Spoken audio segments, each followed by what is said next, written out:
Okay, so maybe you're planning on buying an Xbox soon, maybe you clicked on this video because you saw the title and got mad, and maybe you're a PS fanboy who just wants to hear someone talk dirty about Xbox. And when I say talk dirty, I don't mean it like that.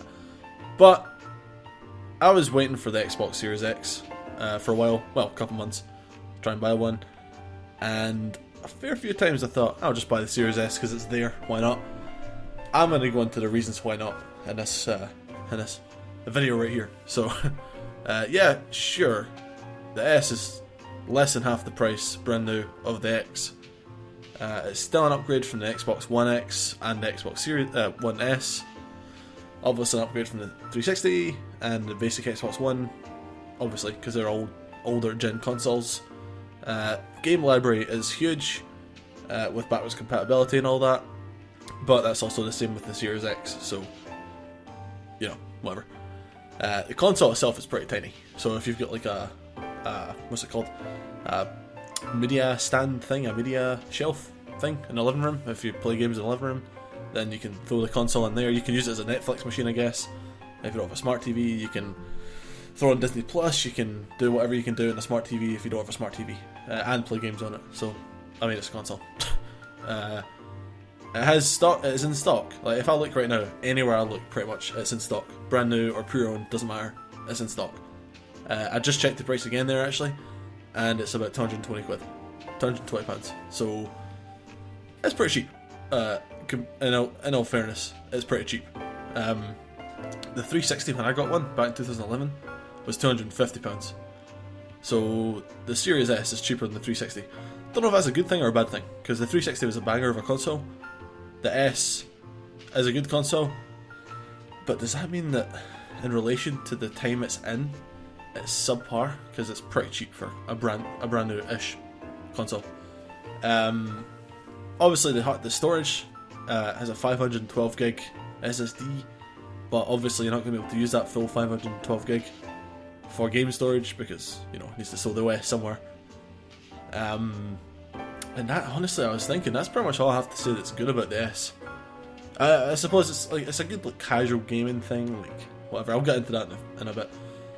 But on that note, I'm going to go to the main part of this video of why I wanted to make it, and advise you why you should not get an S and wait for an X, or get a PS5, whatever, or just, you know, PC gaming. Obviously it isn't as powerful as the X. It's not that much of a difference, but it's a difference, and if I can have something with power, I'd rather that over this thing without power. Compared to the older gen consoles, it's obviously more powerful, but, you know, it doesn't have a disc tray. Want to repeat that again. It does not have a disc tray. So if you've got an Xbox One just now, or 360 or whatever, if you want to play some backwards compatible games, you're going to need to rebuy them, because you cannot use the disc on it. It doesn't have a disc tray. Just going to drill that point in. That's the main point of why I didn't want to get an S, because I kind of like future-proofing. I don't want to buy a console that in 5 years from now, there might be a game in the shop for £2 or £3 that on the Xbox store is 30 quid or 40 pounds, and I can't buy it, and I have to buy it full retail because I don't have a disc tray. Not having it. So anyway, for that reason, that's like the main reason I'm glad I didn't get the S, because when I was waiting to get the X, oh, swear, I was tempted 5 or 6 times. I had it in the cart, had it in the check. I was in the checkout, about to press order and pay or whatever, but didn't, because I have common sense. I'm more sensible than that. I'm a good boy. I'm a smart boy. It's, in the long run, I think it'd be a huge downside, because personally, like me, and if you've played Xbox in the past, if you're getting a Series S and you've had Xbox before, you'll probably have a lot of games to go along with it. Some of the older 360 games and Xbox original games that are backwards compatible, you can't or won't buy them on the Xbox store, because some of the games were just outright removed from the Xbox store, so the only way to play them is on disc. And the price of them, the price is kind of nuts. The difference in like physical opposed to digital. Some older games like Dead Space that came out in 2007, 8, 7. I'm gonna say 7, but it might be 8. That game on the store, on the Xbox store, is over 7 times more expensive. It's £15, well, £14.99, but whatever. I could jump into the shop in town and pick it up for £2. Couple quid, easy, just like that. Throw it into the console, play it, no worries. It's not a huge price difference, but like, if like me, you bought the Xbox because of the backwards compatibility feature of it, that's not a good thing to do. To be missing the disc tray for games like that, because obviously as time goes on, you're going to see games like, say, what was that game? Hang on. Alright, scratch that. Never Dead turns out is one of those games that was removed from the store. Can't buy it on the store. Also, turns out it's not even backwards compatible. So yeah, Nier. I'm gonna choose Nier, the original Nier. It's a fun word to say. $15.99 on the store. A lot much cheaper, like £1, maybe £1.50 in a shop, and you know, physical on disc. I would rather pay for that, because obviously, as I was saying, over the time that you have the console, if you want to play older games, you're gonna have to buy the the digital versions. If you have to buy the digital versions, if every time you're buying the digital version, there's at least a 4 times price increase over the physical, then that's gonna tack up some prices, you know. Like, yeah, the console's cheaper than the X, but is it really, realistically speaking, over time, is it really cheaper? Nah, it's not.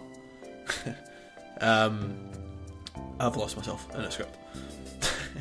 So I said, you get the point I'm trying to make.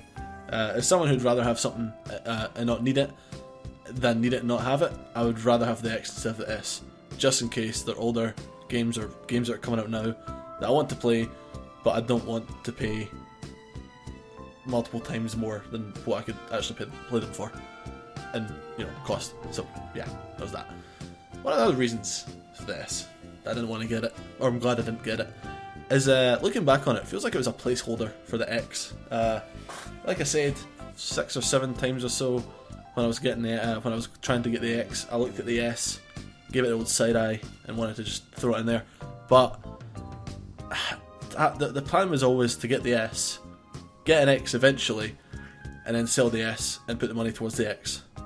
But like, if I were to sell the S, I'd only get about £50, £60 for it, and that's like a quarter of the cost of the game console. So no, it's not worth it the slightest. It's just nuts. Like, I wouldn't do that, because the price depreciated so fast on that. Same with like most consoles, but not like, especially the S, and probably the PS5 digital. I don't know, I haven't looked into that. I got a PS5 first, so I didn't ever need to try and get a PS5 at any point. But anyway, moving on. The X obviously has a terabyte-ish hard drive, or you know, solid state drive. So you know, you can have like Warzone, Apex Legends, and maybe one other little indie game before the drive's full. Haha, I laugh, but it hurts. That's fine and all, but the S is 500 odd gig hard solid state. You could have 5, 6 games in it, maybe 7. Depends on what you're playing. Obviously, not everyone's going to be playing the new the Call of Duties and whatnot.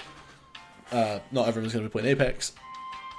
But even if you're using like generic, newly-ish released games like Far Cry 6 or Dying Light 2, they're not small games. Like Dying Light 2 is 35 gigs or something. Far Cry is nearly 100 gigs. So with those 2 games alone on the Series S, your storage is almost half done already with 2 games, and that's it. Yeah, obviously you can get the external drives and whatnot. I'm just not really going to acknowledge that part of it, because if you're watching this video, I'm going to assume that you know that external drives exist, that you can just go out and buy one. And obviously Microsoft has its own expansion drive. You can have like half a terabyte, and 2 terabytes. I haven't seen the 2 terabytes anywhere. I've only ever seen the terabytes, and the terabyte drive costs £220, which is as much as the console. So fuck that. On the screen right now, you'll see it's on sale. Don't know why it's on sale, but it's still about £200. So no, bad Microsoft, naughty. Don't do that. Money. Stop just going for money. That pretty much sums it up. Again, it's really just down to you. A lot of people wouldn't get the console specifically for 15-year-old games. Like, I like older games and stuff like that. I play new games, obviously, but I like the older ones, like The Thing and whatnot. I can only play that in the 360 though, so rip. Most of them get it just to throw on like like FIFA or COD or some newer games like Dying Light, maybe Far Cry, whatever. Point is, you're not going to get it. Most people that would get it aren't going to get it for the older games, which aren't available online to buy, or are way more expensive to buy online. That's the gist of it, really. Like, if you want to get an Xbox, wait it out. Don't just rush in to buy an S. Wait for the X to come into stock and then get the X. It's way more better. That's English. It's way better. So much worth it. I can't speak, dude. Alright, it's late. I'm going on. Hope you enjoyed the video. If you have any comments to make, like, PS5 is better, PC gaming, Master Race, I'm a little dick, put them down below. You know what to do. Goodbye.